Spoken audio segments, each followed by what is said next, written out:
జనరల్గా మనం రవ్వ కేసరిని ప్రిపేర్ చేసుకొని దేవుడికి నైవేద్యంగా పెడుతుంటాం కదా, అదే రవ్వ కేసరిలో ఫ్రూట్స్ కూడా యాడ్ చేసుకుంటే ఎలా ఉంటుందో చూసేద్దామా.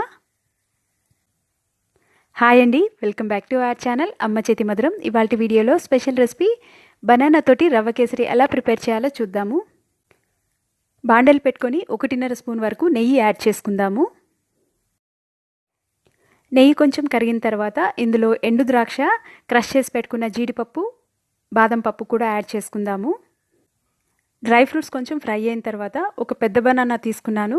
వీటిని సన్న పీసెస్గా కట్ చేసుకున్నాను. మీకు బనానా టేస్ట్ ఎక్కువ కావాలి అనుకుంటే బనానా ఇంకొంచెం ఎక్కువ యాడ్ చేసుకోవచ్చు. బనానా కూడా మంచి వాసన వచ్చేంత వరకు ఫ్రై చేసుకొని వేరే ప్లేట్లోకి సెపరేట్ చేసుకుందాము. నెయ్యి తక్కువ అనిపిస్తే 1 స్పూన్ వరకు ఎక్స్ట్రాగా యాడ్ చేసుకొని ఇందులో బొంబాయి రవ్వ 1 కప్పు వరకు యాడ్ చేసుకుందాము. సూజీ మంచి వాసన వచ్చేంత వరకు ఫ్రై చేసుకొని వేరే ప్లేట్లోకి సెపరేట్ చేసుకుందాము. 1 కప్పు బొంబాయి రవ్వకు 3 కప్పుల వరకు వాటర్ యాడ్ చేసుకుంటున్నాను. నేను ఇది కంప్లీట్గా వాటర్తో చేస్తున్నాను, మిల్క్ యాడ్ చేసుకోవట్లేదు.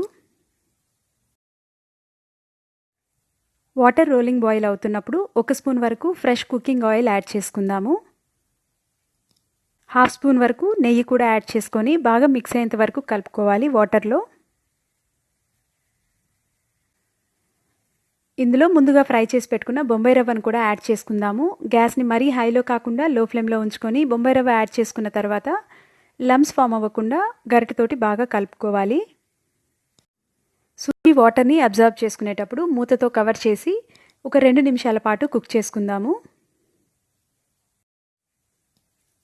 వాటర్ అంతా అబ్జర్వ్ అయిన తర్వాత ఒకసారి బాగా కలుపుకొని ఇందులో షుగర్ కూడా యాడ్ చేసుకుందాము. 1 కప్పు బొంబాయి రవ్వకి 1 కప్పు ప్లస్ 1/4 కప్ ఎక్స్ట్రాగా షుగర్ యాడ్ చేసుకుంటున్నాను. మనం బనానా కూడా యాడ్ చేసుకున్నాం కాబట్టి కొంచెం షుగర్ కూడా తక్కువ యాడ్ చేసుకుంటే సరిపోతుంది. మీకు ఇంకా ఎక్స్ట్రా కావాలి అనుకుంటే ఇంకొంచెం షుగర్ ఎక్కువ యాడ్ చేసుకోవచ్చు. ఇలా షుగర్ని రవ్వతోటి బాగా కలుపుకోవాలి. షుగర్ మెల్ట్ అయిన తర్వాత మళ్ళీ లిక్విడ్ ఫామ్కి వస్తుంది. ఈ టైంలో మనం ఫ్లేవర్ కోసం ఇలాచీ పౌడర్, ముందుగా ఫ్రై చేసి పెట్టుకున్న డ్రై ఫ్రూట్స్, బనానా కూడా యాడ్ చేసుకుందాము. మ్యాష్ చేసినట్లు కాకుండా నార్మల్గా కలుపుకుంటే బనానా మనం తినేటప్పుడు పంటికి కూడా తగులుతూ చాలా టేస్టీగా ఉంటుంది. ఇందులో 1 స్పూన్ వరకు చివరిగా నెయ్యి కూడా యాడ్ చేసుకుందాము.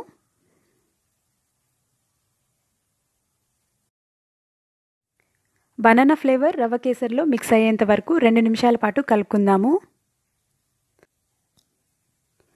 ఇందులో మనం స్పెషల్ ఇంగ్రీడియంట్ హనీ కూడా యాడ్ చేసుకుందాము. మనం బనానా యాడ్ చేసుకున్నాం కాబట్టి కంపల్సరీగా టేస్ట్ అనేది ఇంక్రీజ్ అవుతుంది బనానా స్వీట్నెస్ వల్ల. హనీ కూడా యాడ్ చేసుకోవడం వల్ల టేస్ట్ చాలా టేస్టీగా వచ్చింది. మీరు కూడా ఖచ్చితంగా యాడ్ చేసుకోండి, స్కిప్ చేయకుండా. ఒకసారి బాగా కలుపుకున్న తర్వాత గ్యాస్ ఆఫ్ చేసుకొని బౌల్లోకి ట్రాన్స్ఫర్ చేసుకుందాము. ఇందులో మనం పాలు కూడా యాడ్ చేసుకోలేదు కాబట్టి గట్టిగా అవ్వకుండా కన్సిస్టెన్సీ ఇలాగే ఉంటుంది. చూసారు కదా, పర్ఫెక్ట్గా వచ్చింది. చాలా ఈజీగా పర్ఫెక్ట్గా మనం కేసరిని బనానాతోటి తయారు చేసుకోవచ్చు. మీరు కూడా ఖచ్చితంగా ట్రై చేసి చూడండి. చాలా సింపుల్గా మనం తక్కువ టైంలో ఇది ప్రిపేర్ చేసేసుకోవచ్చు. మనం పండగలప్పుడు కొంచెం బిజీగా ఉన్నప్పుడు మార్నింగ్ టైంలో ఈజీగా తయారు చేసుకోవచ్చు. మీకు ఈ రెసిపీ నచ్చినట్లయితే ఒక లైక్ చేయండి. మీ ఫ్రెండ్స్ తోటి, రిలేటివ్స్ తోటి షేర్ చేయండి. సపోర్ట్ చేసి సబ్స్క్రైబ్ చేయండి అమ్మ చేతి మధురం ఛానల్ని. పక్కనే ఉన్న బెల్ ఐకాన్ని ప్రెస్ చేస్తే మీకు రెగ్యులర్గా నోటిఫికేషన్స్ వస్తాయి. ఆల్ అని ప్రెస్ చేయండి, డైలీ అప్డేట్స్ వస్తాయి. Thank you.